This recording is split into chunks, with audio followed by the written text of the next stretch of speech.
Hey everybody, it's your boy, and this is one of the most important videos I've ever had to make on this channel, believe me when I say this, because this isn't directed at the forces of totalitarianism like usual. This is directed at the forces of liberty, or at least the people who claim to be on the side of liberty and claim to represent those of us who want it. And if I don't make this video, if I don't call these people out, then I feel like nothing will be done in getting the ball rolling to sort this issue out. So this video is directed at the Libertarian Party in America, and basically any other libertarian, be they an anarchist or not, who, let's just say, agree with them when it comes to the Russian and China problems. So what's been going on? Well, you see, this problem goes back a long time, almost 20 years. The libertarian movement has an issue with Russophilia, and now increasingly cinephilia. But what is Russophilia, and by extension, cinephilia? Basically, it's exactly like Islamophilia. Those people who like the idea or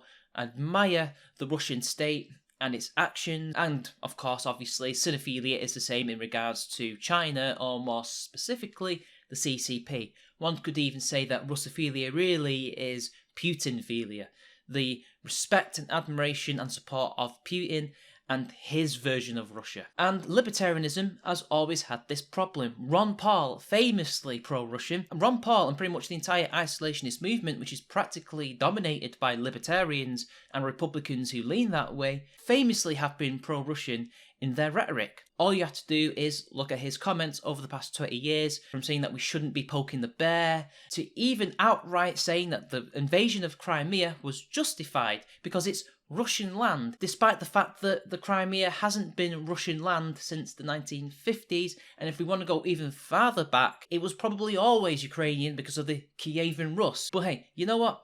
Ignore the fact that it was an illegal, unsanctioned invasion with no casus belli. He's pro-Russian. Let's be honest, guys. And libertarians around him, and increasingly online, thanks to the war, have become pro-Russian also. So let's talk about the most recent events. Basically, what's happened is there was a small gathering, a protest of no more than a couple thousand people in Washington, D.C., called Rage Against the War Machine. Again, the literal red flags are already appearing, guys. You can already tell what kind of people would be attracted to such a thing called Rage Against the War Machine. This was promoted by such dignitaries as Roger Waters, who is nowadays a Putinist. He's pro-Russian, despite the fact that this is the very same Roger Waters who in 1989, when the Berlin Wall fell, made a concert playing the entire Wall album, which is supposedly against totalitarianism and God knows what else that the likes of Putin admire so much. There was going to be speeches as well, and unfortunately for the libertarians and their commie allies, yes, they were allied, let's make no bones about this, they happened to pick a guy called Paul Ritter.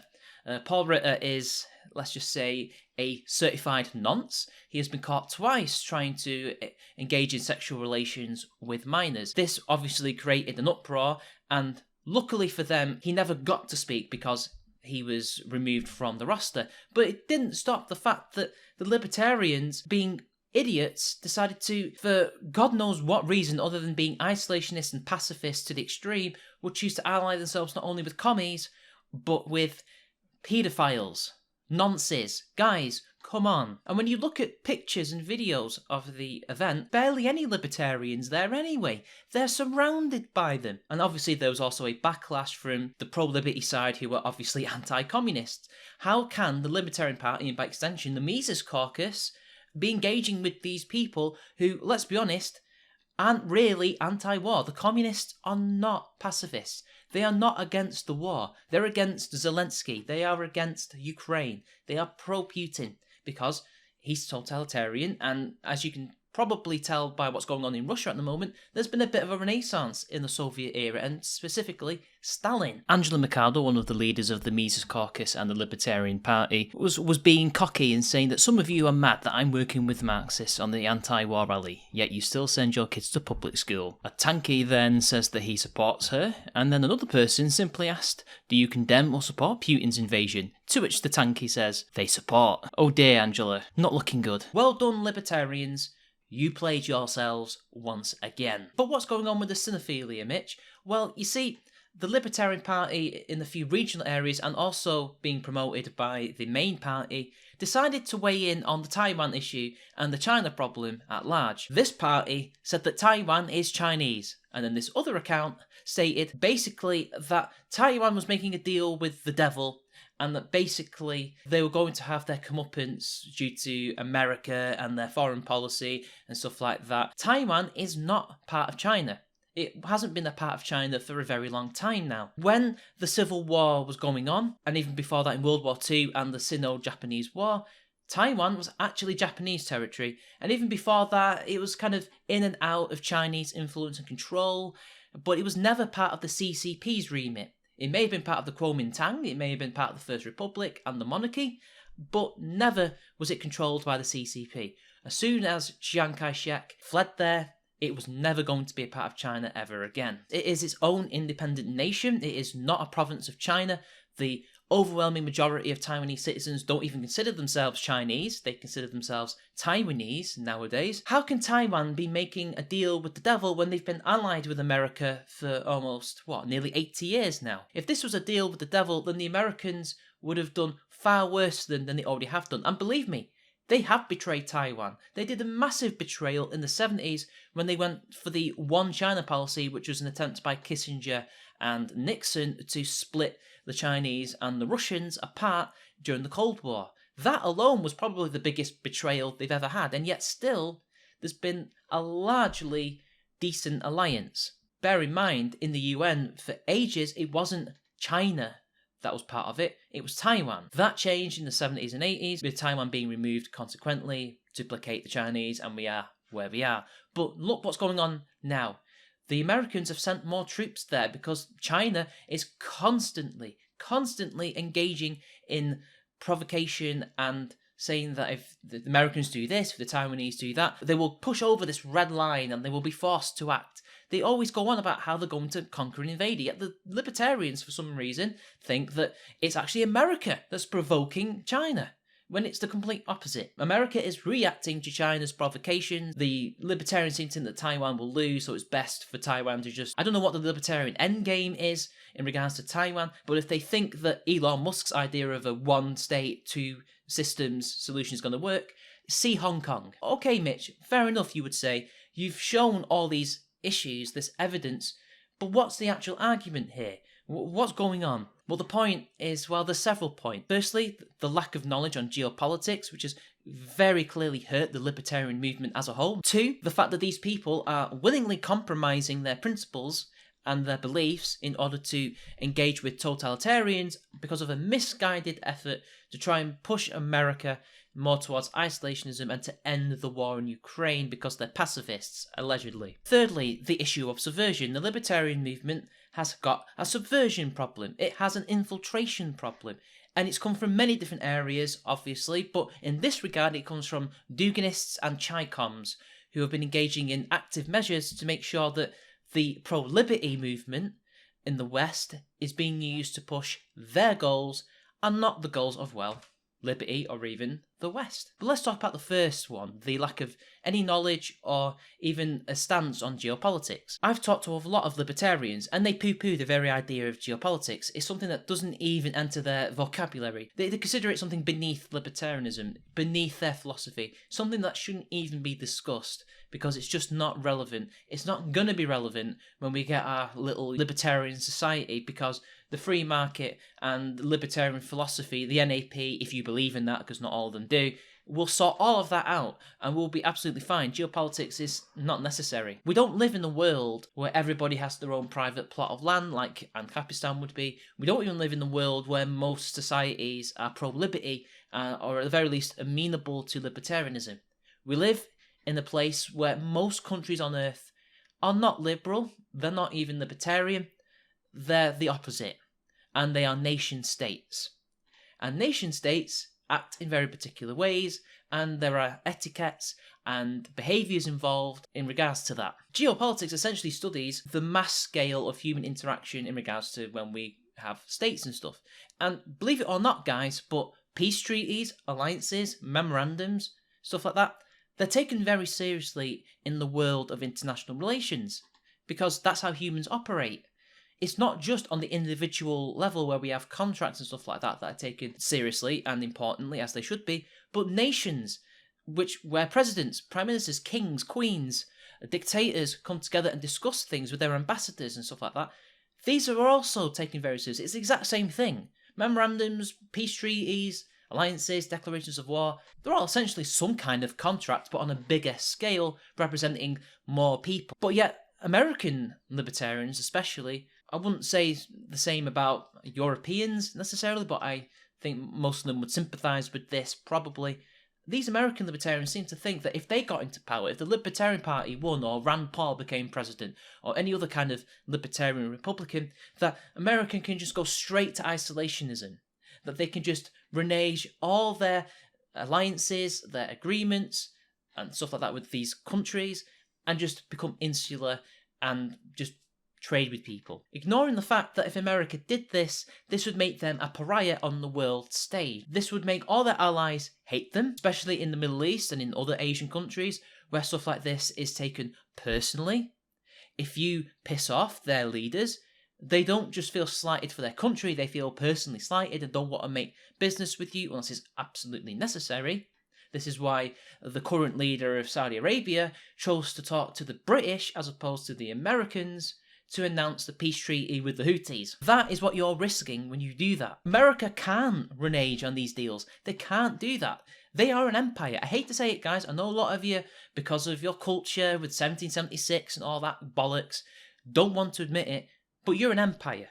Not only is your country massive and was basically created not just via, amalgamations and buying territory off other countries and the colonies and stuff like that, it was also born about by conquest. As much as the native myth may be overstated and stuff, conquest was done. You didn't just fight them, you fought the Mexicans, you fought the British as well, and stuff like that. And then obviously you had colonies in the Philippines, you had still a few colonies even now with Guam and stuff like that. Yes, some of them became independent, but all that's happened is that you've changed from a more direct empire to a more indirect empire. The British used to do the same. We had our direct colonies and our indirect colonies. There is literally no difference. But because you can't admit that, you think that America is just a normal country. It isn't. That you can just become insular. No, it's not going to work like that. But there's no libertarian thought in regards to geopolitics. Nobody really has talked about it that much. There's been some writers that have kind of touched upon it and stuff like that. The one who isn't, well, he's not really a libertarian, but the one who influenced you the most, Mises, did talk about geopolitics quite a bit, but you seem to have ignored what he said in that regard. And now the second point, disregarding your principles. This is kind of a few things. First off, as you guys know, I am dead against, in most cases, allying in any way with the left. Sure, I don't mind necessarily working with some of them with some issues, but allying with them with such a geopolitical problem as this? Sorry, no.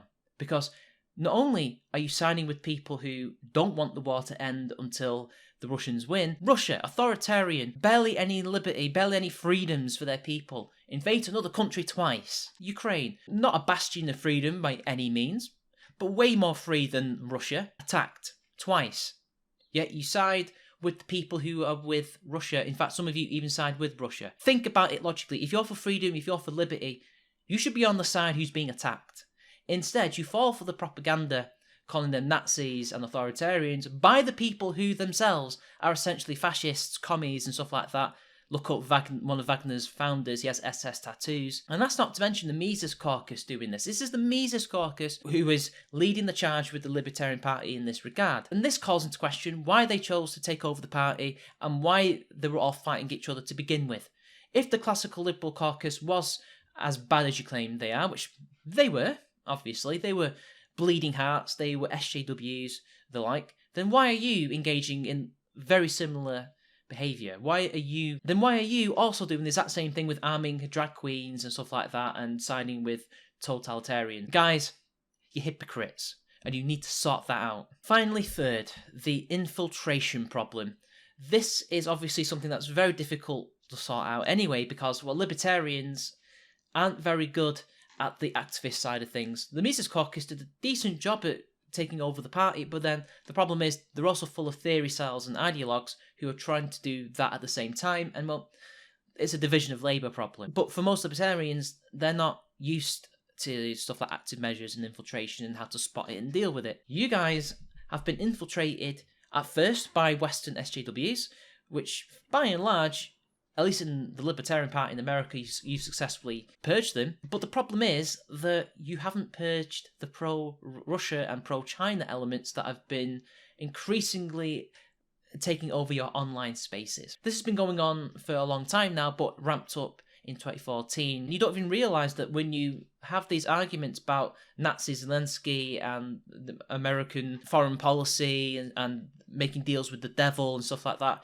you don't realise that you're not really speaking your own opinion, you're speaking the opinions of the propagandists in the Kremlin and in Beijing. And you should realise that. And there is a way for you guys to learn how these people operate. You can, first off, watch Freedom Alternative, the guy I always shill in this regard, and you can also watch The China Show and China Uncensored so that you are appraised of what is actually going on in regards to Russia and China and to understand how their propagandists operate. And once you understand that, you will see who the Dugninsts are and who the Chicoms are. And I hope that you do what you like to meme about and helicopter these people in Minecraft. Unfortunately, through their malice or ignorance, libertarians are pushing back the fight for liberty a couple of years at a time by engaging with totalitarians and by siding with them, allowing them to take over the narrative of these geopolitical problems and even these social problems as well. And it has to stop. If you don't get a grip of the movement, guys, it doesn't matter if you're a Hoppian or a minarchist, if you don't get a grip of these people, if you don't purge the infiltrators, if you don't sort out the ones who are engaging in stupidity in public, then the movement will collapse. It will. Rothbard himself said famously that when he tried to work with the left, it didn't work. It failed, and that's why he went towards the more paleo-conservative side in the 80s and 90s. But think about the optics, guys. How can you sit there and call yourselves libertarians and fighters for freedom and liberty when you're not even on the side of the people who need it the most, the people of Ukraine? I'm not even talking about the politicians and their elites who, let's be honest, aren't the nicest people. They're corrupt, just like the Russians, just like the Americans, just like the EU. Yeah, they are. But the people of Ukraine don't deserve this war. They never asked to be invaded by Russia. They didn't want to be part of Russia. They voted to secede. If you guys believe in secession and in national divorce, then why are you against Ukraine's right to national divorce? Why is it national divorce for you but not for them? Think about it, guys. It's hypocritical. It makes no sense. And it makes you a laughingstock. When this war is over and whoever wins, let's say Ukraine wins, for example, do you think these people are going to want to engage with you? No. Anyway, guys, I'm getting on with myself. I better end the video here now. So until next time, it's been your boy, and I'll see you all later.